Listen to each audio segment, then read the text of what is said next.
When the day begins, you rarely know what storms it will bring. Some days flow with ease, others strike without warning. An argument, a rejection, a loss, an inconvenience that unravels your plans. These moments of difficulty feel like interruptions, but what if they are not interruptions at all? What if they are mirrors, reflecting back to you who you really are? Seneca observed, "Fire tests gold, misfortune tests brave men." In other words, the true nature of your character is revealed not in comfort, but in challenge. When everything is smooth, it is easy to appear patient, kind, and composed. But when frustration surges, when anger tempts, when despair whispers, that is when your soul shows its true face. Marcus Aurelius reminded himself each morning that obstacles were inevitable. He wrote, "The impediment to action advances action. What stands in the way becomes the way." To him, difficulties were not random punishments. They were opportunities, raw material for the practice of virtue. So ask yourself, how will today's difficulties show my character? If insult comes, will you meet it with silence or retaliation? If loss arrives, will you meet it with despair or dignity? If plans collapse, will you crumble or will you adapt? Each hardship is a stage upon which your values perform. Without the stage, the values remain untested, abstract, unproven. It is not in theory but in practice, in the crucible of daily struggle, that character reveals itself. The Stoics even welcomed difficulties for this reason. Epictetus told his students, "Difficulties show what men are." And he was right. Your responses write your story far louder than your words. A calm answer shows more strength than any boast. A steady heart in panic speaks more wisdom than endless philosophy. So today, do not ask for an easy path. Ask for the strength to walk the path that is given, because in each hardship, big or small, your character is being revealed, tested, refined. And the question is not, will I face difficulties today? The question is, what will those difficulties reveal about me? Before we continue, I want to share something important with you. We've seen that a large number of our viewers, perhaps even you, listen regularly, but haven't yet subscribed.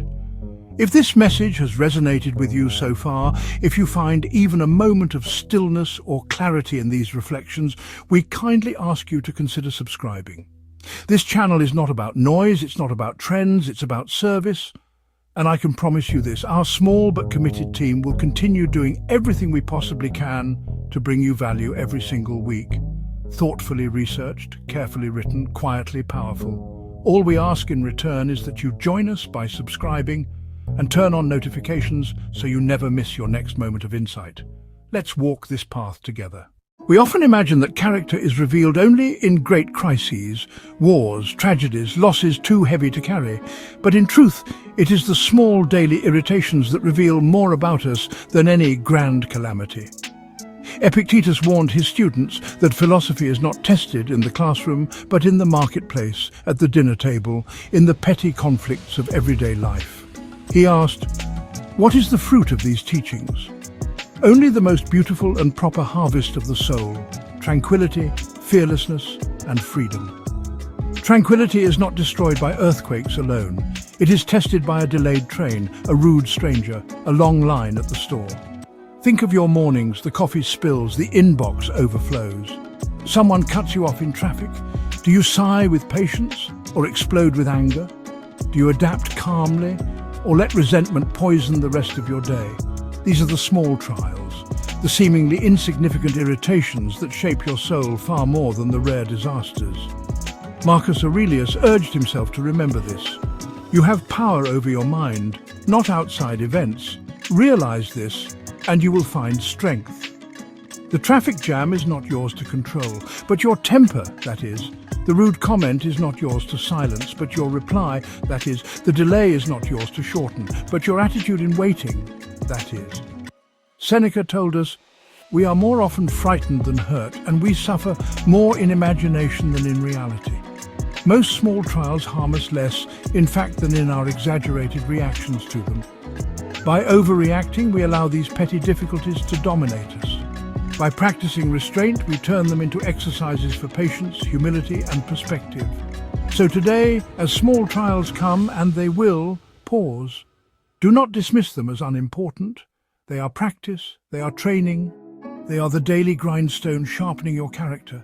If you cannot remain steady in the face of a spilled drink or a delayed email, how will you remain steady when greater storms arrive? Let each minor irritation become a chance to demonstrate composure. A chance to prove that philosophy is not only something you think, but something you live, moment by moment, in the ordinary and the everyday. Because if you can master yourself in the small trials, you will be ready for the great ones. Small trials sharpen us daily, but sometimes life does not bring pebbles in the shoe. It brings earthquakes, a loss that cuts deep, a betrayal that shatters trust, a disaster that changes everything. These are the moments that shake foundations, and yet it is in these moments that character shines brightest. Seneca compared adversity to a furnace. Fire is the test of gold, adversity of strong men. The fire does not destroy the gold, it purifies it. So too, great hardship does not merely hurt us, it reveals us. It shows whether our virtue was skin deep or forged into the marrow of our being. Epictetus, born a slave crippled by cruelty, still proclaimed freedom of the spirit. He endured what many would call unbearable. Yet through hardship he rose as a teacher of strength. His lesson was clear. No matter how harsh the trial, no one can take from you your choice of response. Marcus Aurelius ruled during plague, famine, and endless war. He lost children, faced conspiracies, carried burdens unimaginable. And yet, in his journal he wrote words of quiet steadiness. If you are pained by external things, it is not they that disturb you, but your own judgment of them. And it is in your power to wipe out that judgment now. Even in his darkest hours, he remembered that strength of character was not optional. It was essential. So when life delivers its hardest blows, do not ask, why me? Ask, what will this reveal about me? Will I let anger consume me? Will I let despair hollow me out? Or will I rise, steady, calm, resolved? Not because it is easy, but because it is right. The Stoics believed that great hardship is the ultimate training ground. You cannot fake virtue in the furnace. You cannot pretend to courage when fear surrounds you. You cannot disguise wisdom when confusion reigns. Hardship unmasks you. It shows your soul in its truest form, and if you hold firm, it forges you stronger than before. So when great trials come, see them not as enemies, but as fire. Yes, they burn. Yes, they hurt. But they also reveal, and in that revelation they give you the chance to prove to yourself and to the world the strength of your character. No one builds a fortress during a siege. No one strengthens a ship in the middle of a storm. Preparation must come before. The Stoics lived by this principle. They knew that difficulties were not a matter of if, but when. So they trained daily, building resilience long before the crisis arrived. Marcus Aurelius wrote in his journal each morning, reminding himself of the trials to come. When you wake up in the morning, tell yourself, the people I deal with today will be meddling, ungrateful, arrogant, dishonest, jealous and surly. They are like this because they cannot tell good from evil. By expecting difficulties, he blunted their surprise.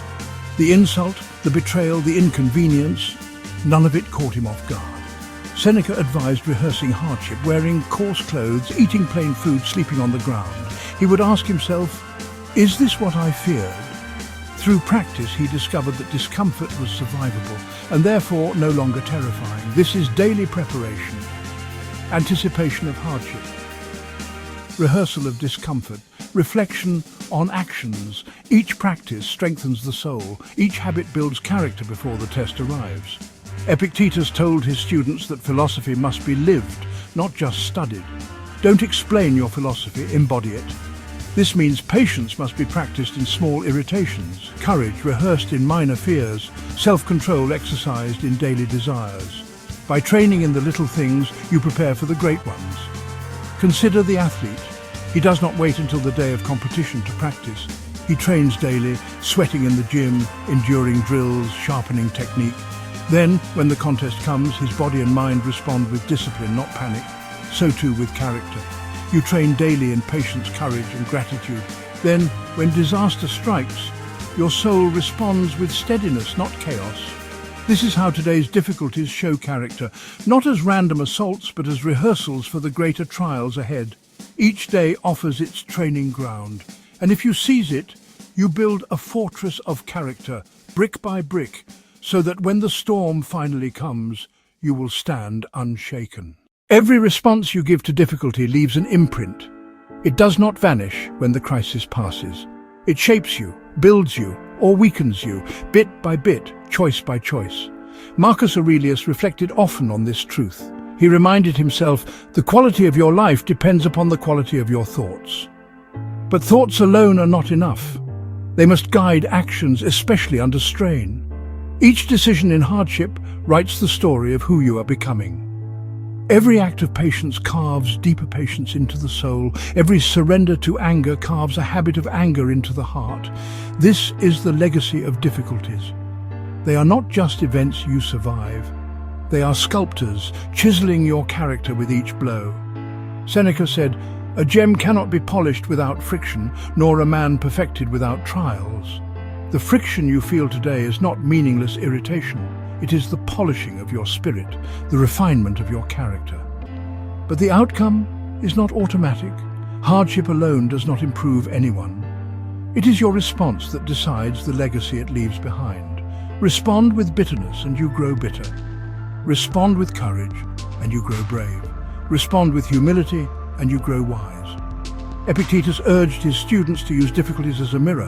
When something happens, the only thing in your power is your attitude toward it. You can either accept it or resent it. Resentment chains you to the pain. Acceptance transforms it into strength. So when you face today's hardships, pause. Remember, these are not just tests to endure. They are seeds of your future self. What will they grow into? That depends on you. The Stoics believed that every trial was a gift, an opportunity to practice virtue in real time. And through practice, virtue becomes character. And through character, life becomes noble, no matter how difficult it seems from the outside. So ask yourself, as the day unfolds, how will today's difficulties show my character? Will they reveal weakness or will they reveal strength? Will they expose fear or will they unveil courage? Will they show a soul enslaved by circumstances or a soul free, steady and unshaken? The answer is always yours to choose. If this reflection gave you clarity, we invite you to subscribe. Many of our viewers haven't yet subscribed, and we want to promise, as our team always does, that we will do everything possible to bring you value week after week. Subscribe, turn on notifications, and walk with us as we continue exploring ancient wisdom for the difficulties of modern life.